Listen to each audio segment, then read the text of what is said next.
Like பண்ணுங்க, subscribe பண்ணிக்கோங்க. Like போட்டுவிட்டு தேங்க்யூ.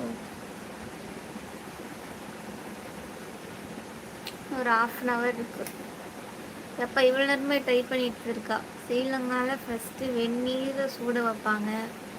பிறகு டீ தூள், ஒரு டீ தூள் பையில் போடுவாங்க. அதுக்கு பிறகு ஒரு கப் எடுத்து ஸ்ரீலங்கா பால் தான் குடிப்போம். அந்த மாதிரி பால் வாங்க மாட்டோம்.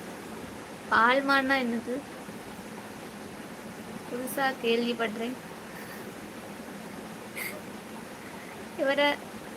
Yuvraj hi, good morning. பிறகு பால்மா 3 கரண்டி போட்டு சீனி 4 கரண்டி. சீனி 4 கரண்டியா? கப்பில் கலக்கி வச்சு வீட்டில் பை எடுத்துட்டு பிறகு கொண்டு மிஸ் பண்ணி வடிகட்டி குடிப்பாங்க. பால்மான்னா என்னன்னு தெரியலையே. டீ இங்கேயும் அப்படித்தான் போடும்.